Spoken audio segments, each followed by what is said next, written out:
the content of the course and the assessment plan and so on. Also, we started the unit number 1, which actually we tackled the first definitions behind the cybersecurity and the main terminologies behind the cybersecurity. We saw the outcomes of this unit, and we saw that it is on the stand of the context of digital security. The pillars we defined, they are still valid. The techniques behind standardized security approaches, still they are valid.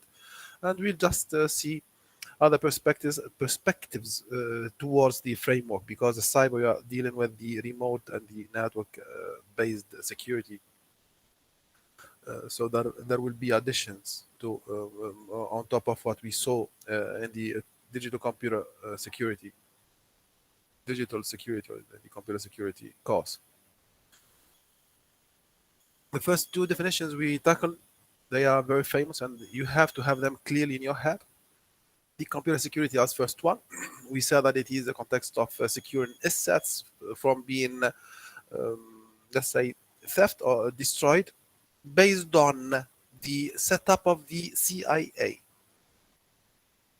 preserving the CIA on top of each asset. This is the computer security. In the sense of, if you have any hardware or software in your digital environment related a question of security, so to say that it is actually secured, we talk about operating system or software application, or even digital, a hardware device, server or computer, to say that it is secured. So we have to check up if the CIA is respected and set or not. CIA, confidentiality, availability, and integrity. They are the pillars of every single security approach up to nowadays, regarding our courses, learning courses, let's say. The second concern, or second definition to see, is the cybersecurity. Actually, it is a context of electronically securing an asset based on setting up, let's say, security measurements, or something like that.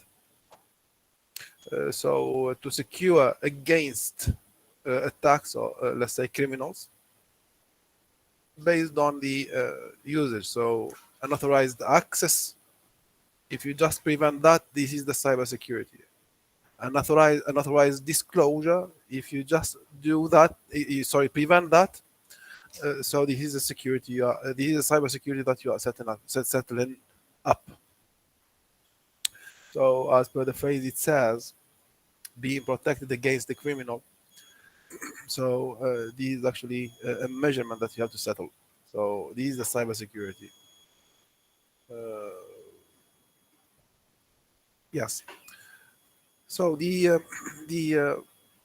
triad we were talking about, and the triad that we said that it is the basis of all the security, the digital security concerns. A small recap on that: confidentiality is the concern of putting assets. We are not only tackling the information only, digital data only, but we are talking about assets in general, because physical related device, they are also concerned of security. Network devices, they are concerned of security. Computers themselves, they are concerned of security, and so on. So the assets, putting them in a scenario where they are not disclosed to unauthorized parties. So this is the confidentiality. Assets, whether they are hard or soft, you put them in a scenario where they are not being disclosed to unauthorized parties. This is the confidentiality. So you are not able to reach what you are not allowed to have. This is the confidentiality. So we guarantee that you, as a student, you see only your profile in the AD wave, as per an example. So this is the confidentiality role. The integrity, when you say that the exam has been sent to you, you have to receive it correctly. Means when I send you an exam with 3 questions, you have to receive an exam with 3 questions. When I send you the exam with the questions shuffled 312. You have to receive them shuffled 312. So the integrity is to preserve the data from being altered when communicated. I given you the example of exam sorry, but it's not related to exams. Data when sent from sender to receiver, it has to be preserved intact. It does not have to be altered. There is no data of data, so the integrity is preserved. And when we say that the exam starts at 9 o'clock, means it has to start at 9 o'clock. If the system guarantees, or the environment you are running guarantees that feature, so this is the availability. Availability, it has to assure that the work is promptly actually serviced to the end users without providing any denial of access or denial of service or something like that. So the availability is to assure that it is actually happening and it is actually available on time.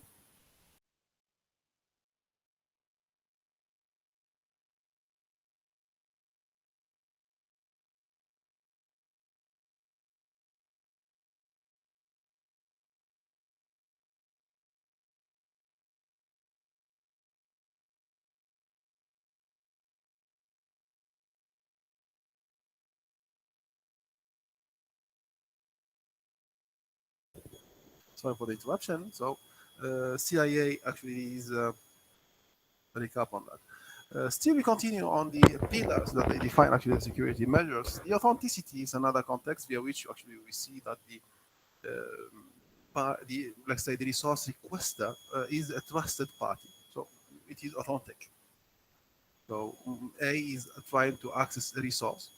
Yes, for example, the message is communicated. Data is actually sent from A to B. If the B has been authentic to the let's say the whatever to the message versus the message, so this is a feature set nominated.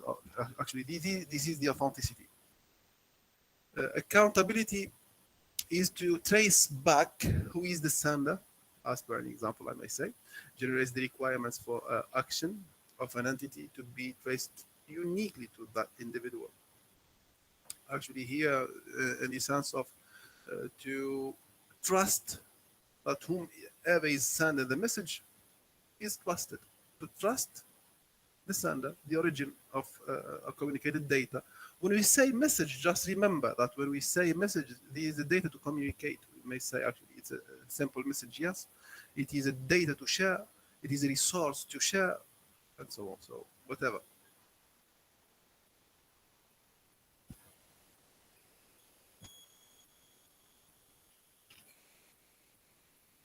Good. In this regard, only the security frauds, they are actually to be measured in the sense of if there is an issue to be happening versus a vulnerable point, or vulnerable, let's say, a risky point, there is a measurement to set. Actually, it is a common sense to understand here that the impact of the threat either to be actually really catastrophic, and it is actually causing damage at a high level, or it's limited, and it has actually a potential that we can cover, we can control, we can stop, we can rectify later on after happening, and so on. So actually, this is a common sense understanding. Let me check who is coming in. Iman is coming in. Okay, good. So it's common sense of understanding to say that the impact of a given vulnerability is low or moderate or high. There is no technical measurement here. So because when we work actually in the field of let's say educational environment, uh, so would like to say that it is catastrophic when, for example, if an exam is being leaked, but we cannot say that it is catastrophic if we did not take attendance, for example. As per an example I'm giving only, I'm just limiting to this example only.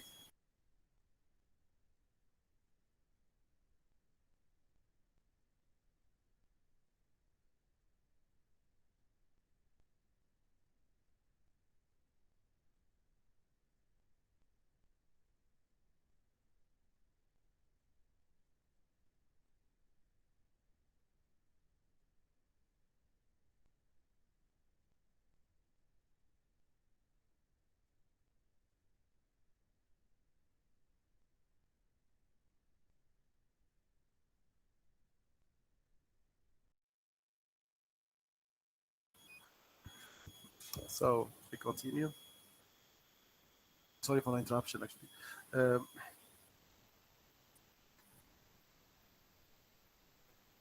then actually, before I continue here, just I'd like to come back one step earlier. We were defining the cybersecurity and the computer security context. Actually, the definitions we're given here and the definitions we are retrieving from our book, they are not actually arbitrary, but they are standardized. If you note here, we are annotating the NIST 1995. Actually, it is a standardized definition given by the National Institute from the of Science and Technology, Standardization and Technology. Sorry, it is a United States organization that gives, or let's say, admits, with the collaboration of different teams and bodies and members, to standardize the definitions or whatever rules or policies or politics to govern in our concern the cybersecurity related topics. So the definitions we are seeing, they are standardized. They are not because of the book only author purpose, but because of, it is referenced also by the standardized units. That's because of this only, the requirements to settle up actually, let's say, cybersecurity framework, cybersecurity, let's say, field of action, it is behind these standardized protocols, standardized approaches, standardized methodologies. As per the example here, see the FERPA here, which is a federal organization that generates, let's say, rules and laws that we have to obey in order to achieve the definition of, um, let's say, we may say terminologies, or let's say behaviors or techniques or even technologies. Those are only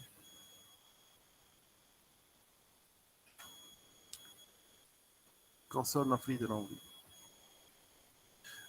Regarding confidentiality, actually, and the integrity and also the availability, they are CIA. They are a triad that we have to pass through whenever we try to measure the security uh, setup. Uh, Means if one of them, the confidentiality, integrity, or the availability actually has failed versus a component, so the security is not set. So if, for example, a security component, let's say the login function,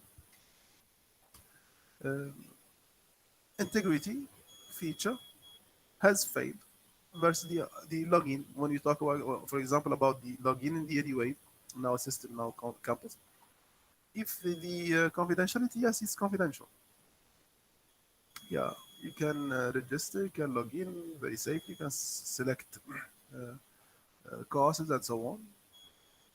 You're not exposed. That's good. That's great. Yet available on time, and you can register on time and so on. Yes, also yes. That's great.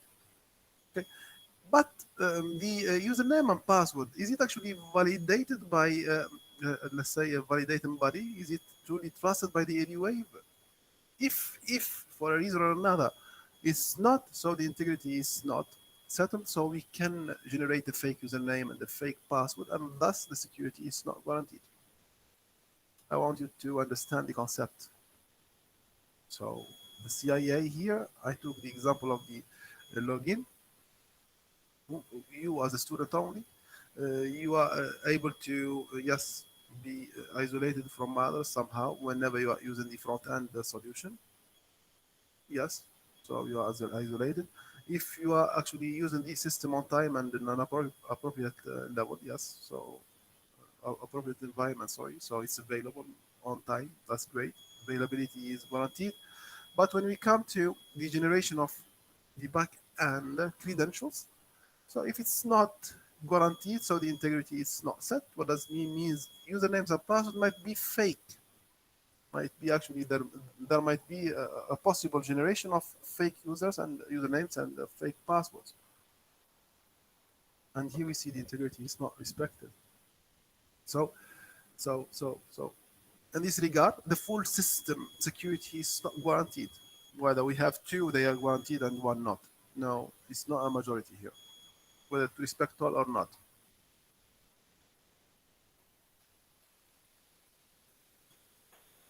Any questions here, please?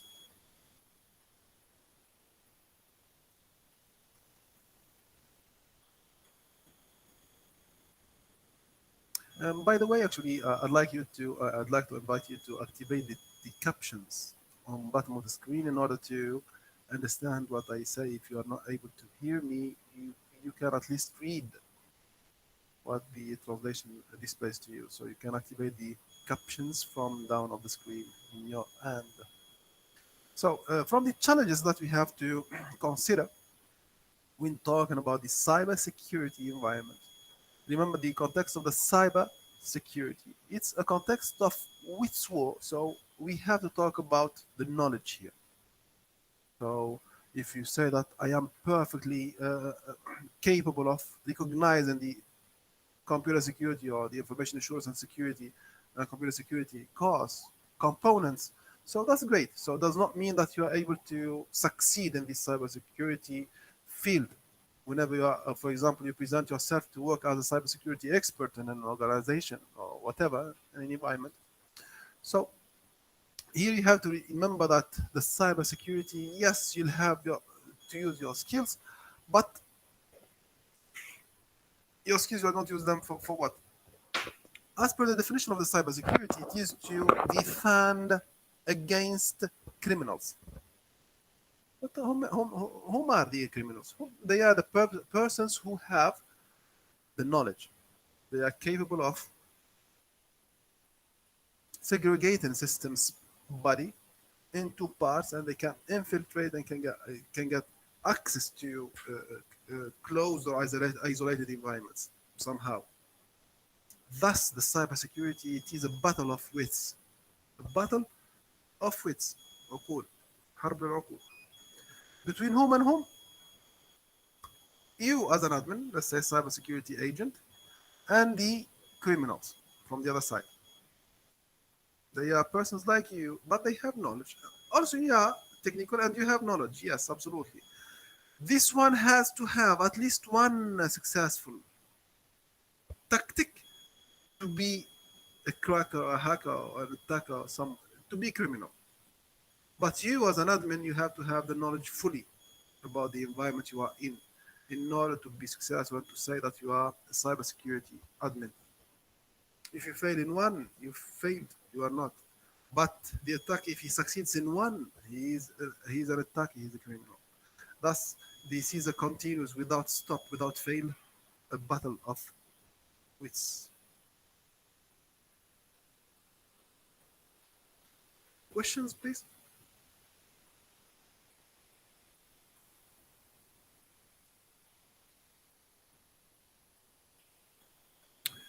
Just, I believe that you are hearing me and you are with me. Just one step in back. From the challenges, it is one consideration that we have to tackle and to take. It is not something simple to say that I'm cybersecurity expert and I can set a plan to secure an environment easily by just following the standardized protocols. No, it is not something like that. When we said, and I started with the saying that it is a battle of wits. Why? Because it is not a context of setting up the standardized tools. You install an antivirus, you install a firewall, and finish. I did the cybersecurity. I secured the environment. No, it is not like that. Completely not like that. So here, it is a context of knowledge. You know what to use, when to use, where to use.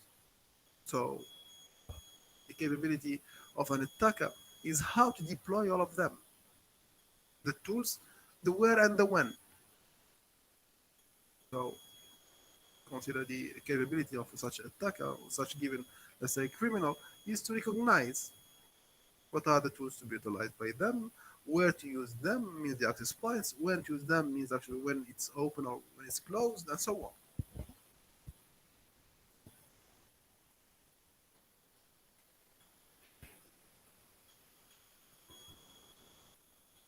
Okay, let me just go one step further.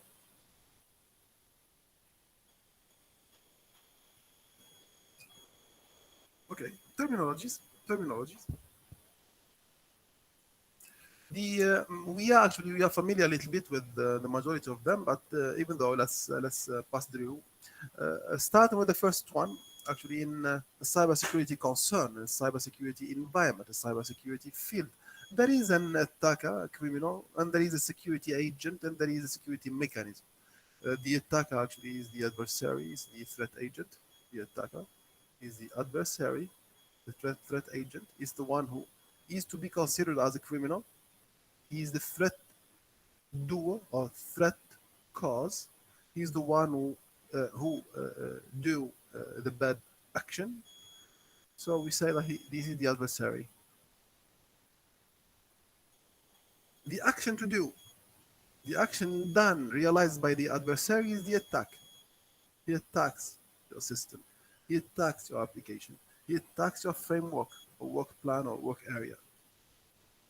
The attack is the action.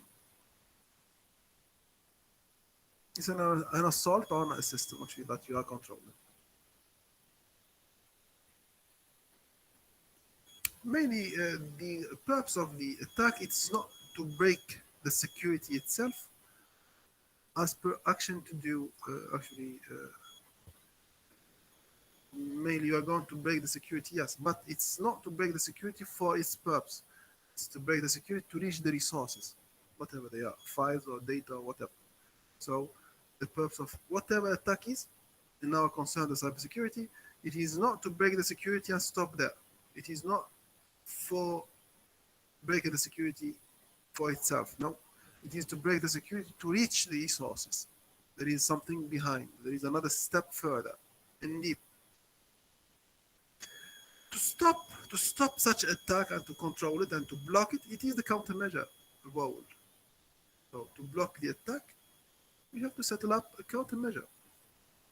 We know what are the access points in the system, so we have to settle up countermeasures against the expected attacks. Countermeasure is the behavior to do in order to stop a threat. Not a threat, but even an attack we are talking.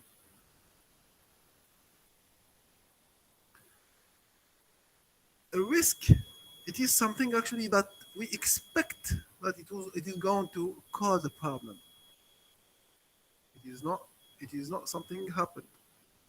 It is not for sure that it is actually guaranteed that it causes a problem. But based on an event, it might cause a problem, a risk.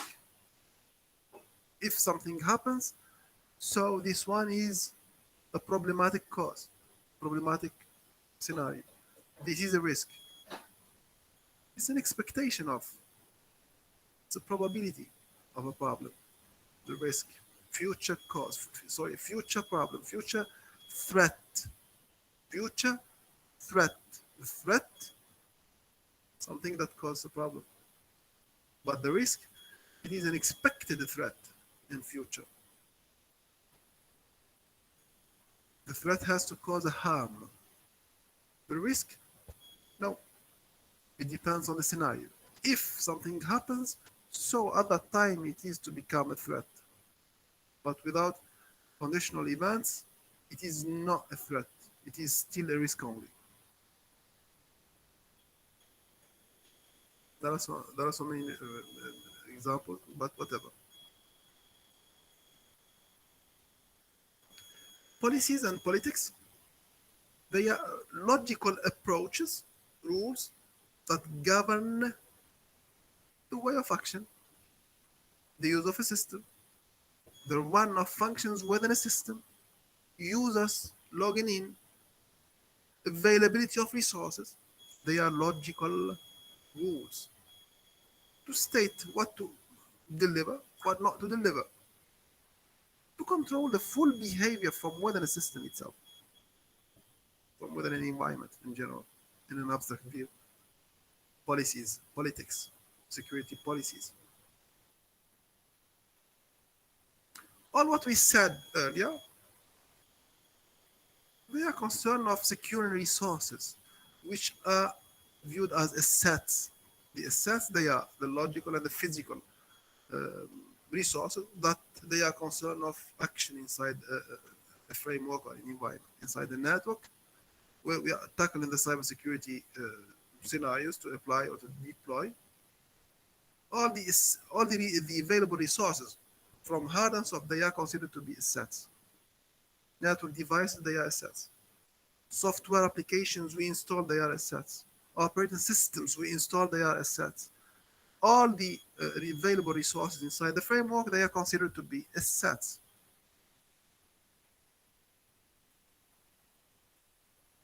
As we talked about the risk, we said that it is a future threat.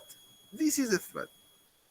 The risk is an expected threat, but the threat, it is a potential resources lost or violation of, or let's say, security measurement.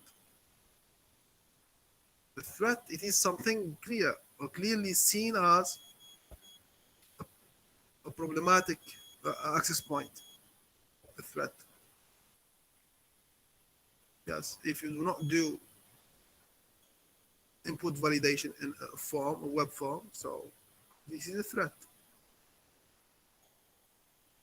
Clear, because you can inject scripts through your form. The same view here, the threat, actually it is seen as a weakness, vulnerability. Weakness in an environment, it is a vulnerability. I mean, if you do not settle up or harden your system from all entry points, you are causing a vulnerability to be existent. So a vulnerability has to be covered by what? Hardening the entry points. Vulnerability, it's a weak entry point in an environment. Form, let's say, input field, whatever it is. Vulnerability, since there is an access without security measurement, it is vulnerable. All what we explained now here, actually we draw it in a graph. We summarize in a graph all what we explained so far. We have three actors mainly here. They are actually concerned of talk. We have the owner of a resource, an owner. We have a threat agent, which is the attacker, and we have a resource itself. So an owner has to set up a countermeasure to reduce risks, to reach or to thieve or to break in or to destroy assets, or to use with an unauthorized manner the group of assets. The owner also wish to reduce the risks available when using an asset. The asset might be actually hard or soft, whatever. From the other side, the threat agent, the attacker, the criminal, wishes to reach the assets without any effort, to find them available and break in there immediately. In the sense of, it tries to use the assets immediately without any constraint. No username, no password, no identification, no authentication, no access control. Immediately gets into the asset, whatever they are, soft or hard.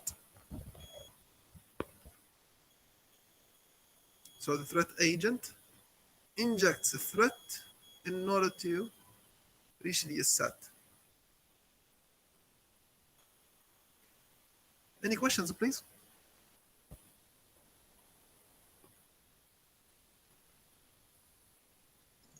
No question. Okay, great. We continue. Great. Okay. Consequences of threats and risks and vulnerabilities of vulnerable access points of vulnerable let's say, causes. They are numerous. They are not limited to what we see, but even though actually as a behavior view, we can summarize them into 4 points here. just to make the thing more clear to us. And they are actually those four summary points. They are actually pillars to make you understand that the consequences they are catastrophic. Really, actually, when we break the privacy, it is an unauthorized disclosure of data. Yes, username and password does not have to have does not have to be shared with anybody. Your username and your password to access the any wave, as per any example here, or to access any social media application, or to open your mobile device, does not have to be shared. So, an unauthorized disclosure, this is a consequence of uh, sharing your, let's say, credentials. So, this is one of the consequences of threats. A virus inside the system. If you use the system that has a virus that can copy your username and password, so this is a threat, and it can cause that your credentials would be shared with external party. You try to access a system, but your username and password keeps saying that no, wrong password, wrong password, wrong password, and so on. So the system is deceiving you. The system is deceiving you. So there is something has been happened. You write the correct password, but even it does not open. Why? Because there is a threat inside the system that changes what you are typing. It copies and it changes. It does not let you work properly. So it modifies or plays on the integrity. You are sending the correct password to the system, but the threat changes it. So the system deceives you. There is a deception. It's a cause. It's a consequence, sorry. Consequence of an existing threat inside your system.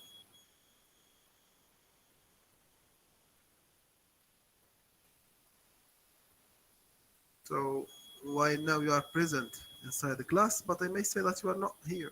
If you cannot hear your voice, something like that. So the system might deceive you somehow. Because of what? Because of an existing threat inside the system itself. Also, from other consequences that threats can cause, if they are available, is that the system might stop from running the disruption. The system might stop from running. It will not actually give you, it will not let you in, or it will not display you actually, uh, display you any resources or give you any available or expected to be available resources.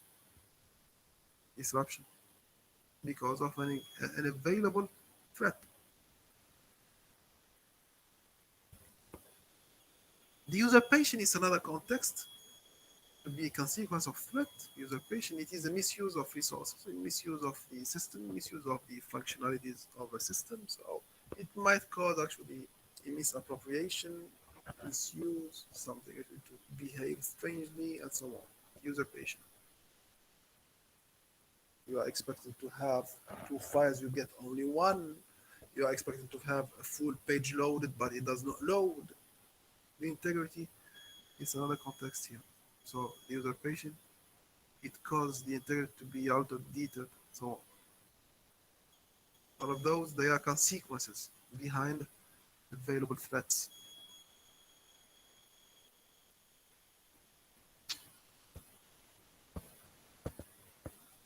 Yeah, exactly what we were discussing right now.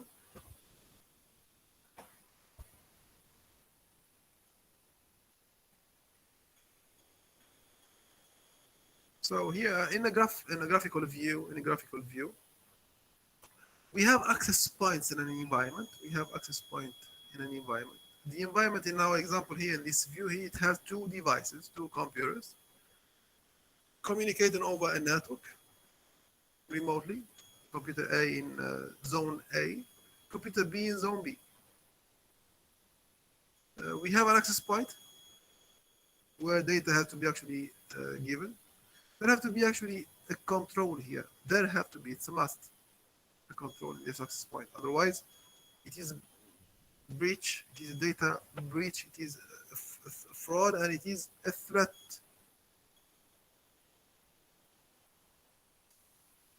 then actually we have the users. They have also actually to be actually controlled here at the entry point.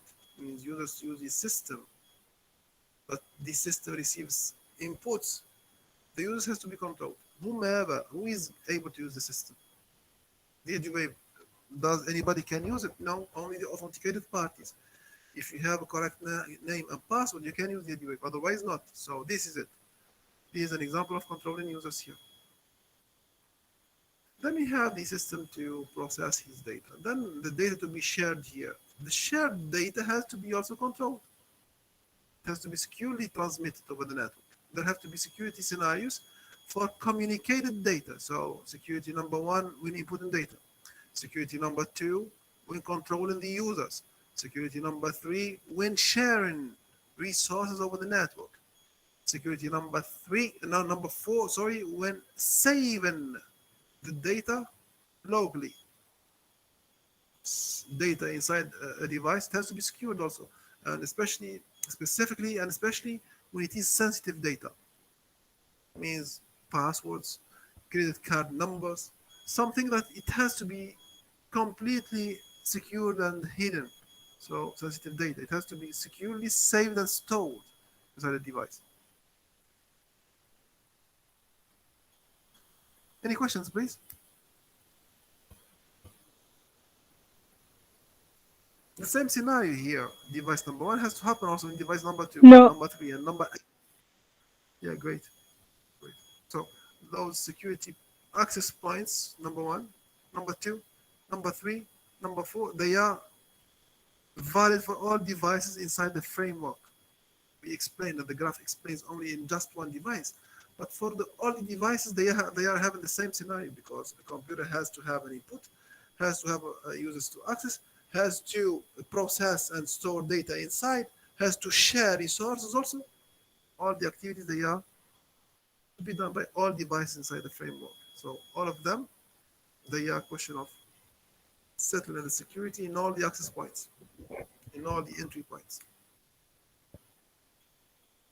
I'm going to take the attendance. If you hear your name, please just say yes.